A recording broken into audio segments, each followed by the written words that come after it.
Annoying Orange. A theory read from the Creepypasta wiki. The High Fructose Adventures of Annoying Orange was a show on Cartoon Network that ran for 2 seasons.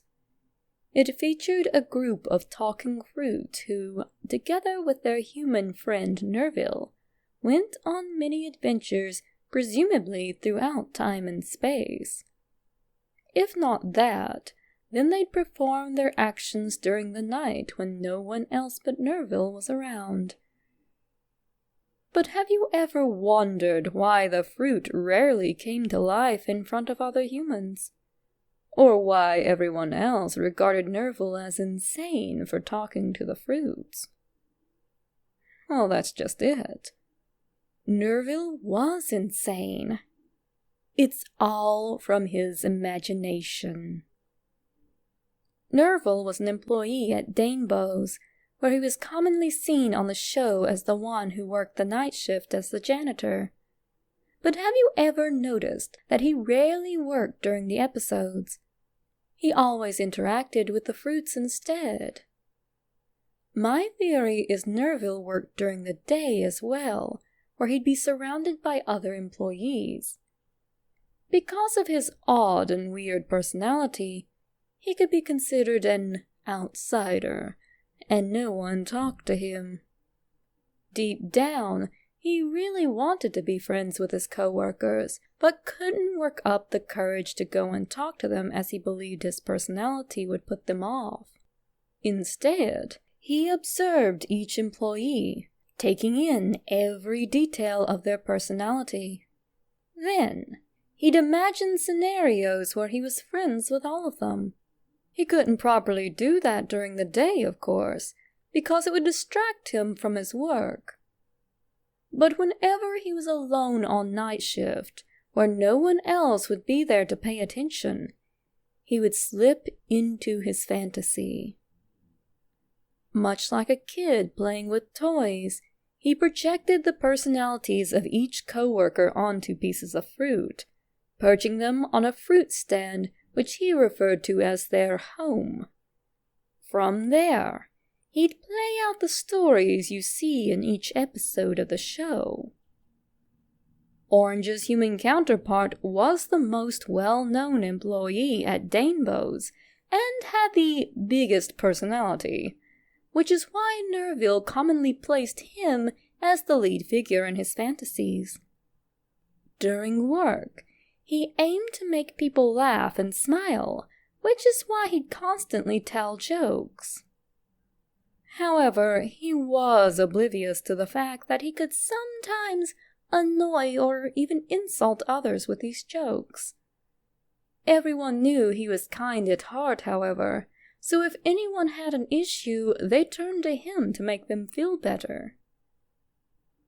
Pear was the most respected out of the employees, and none more so by Orange, which is why the two of them were best friends.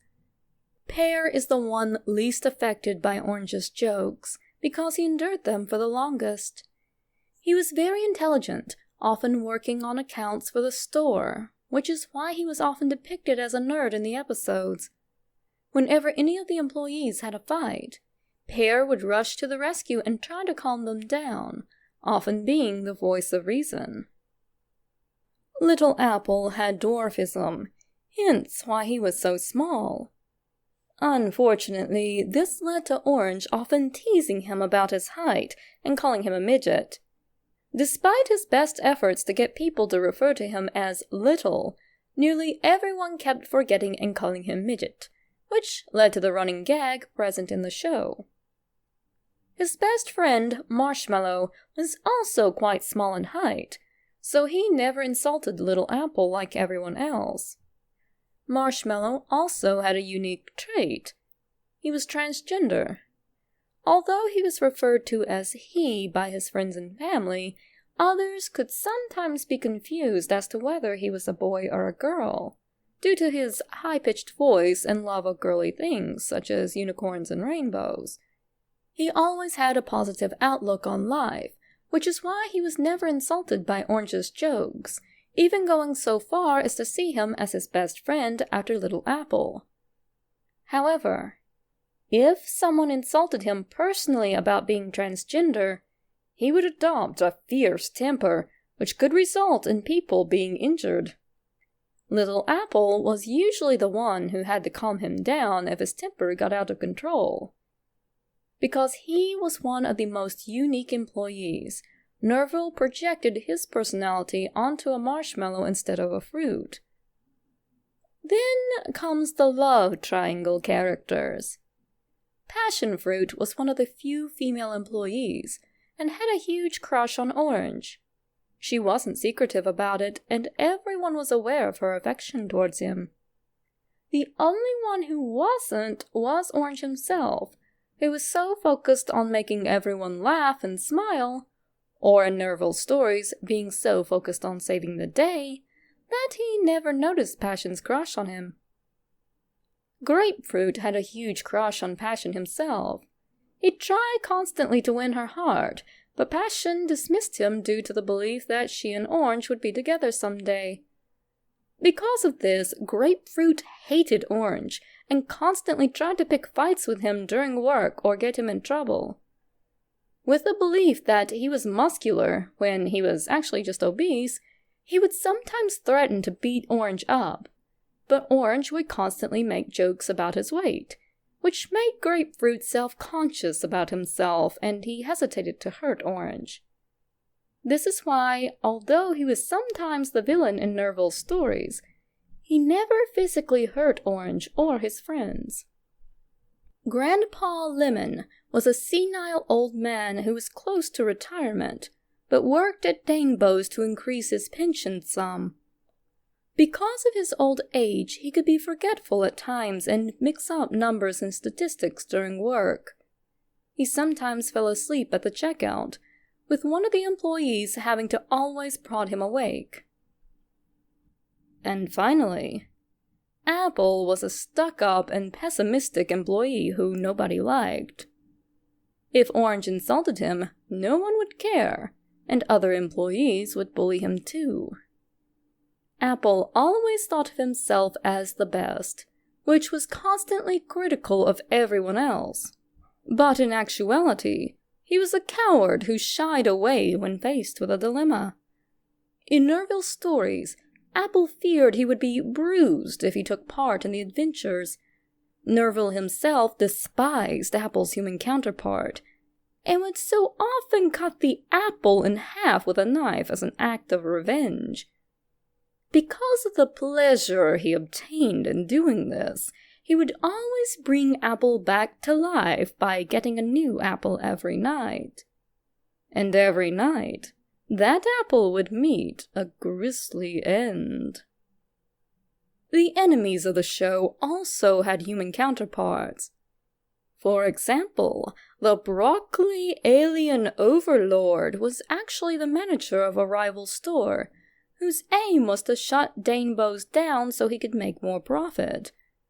However, it came to a point where the employees from Danebo's went from being threatened by him to just getting bored of his constant threats, which is why the fruits get bored with Broccoli's schemes in the show. Another example is the zombie vegetables, which was actually a gang who broke into the store one night whilst Nerville was playing with the fruits. He was knocked unconscious by the gang and dreamt that the fruits went on to destroy the zombies and save the day. Nerville became so addicted to his fantasies that, when the night shift was over, he wouldn't leave the store, and instead slept on a shelf. This meant he would stay close to the fruits and never have to go back to reality. During the day, he would continue to observe and find out new facts about each of his co-workers, such as Pear being a black belt in karate, or how Marshmallow used to be called Winky as a nickname.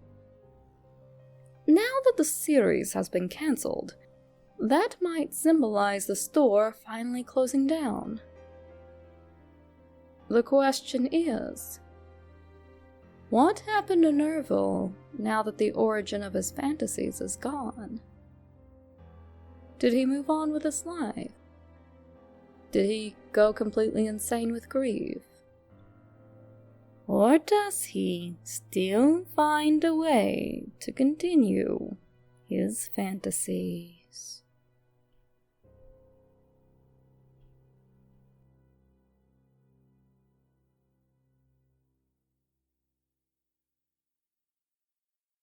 Also, is Apple like Squidward now?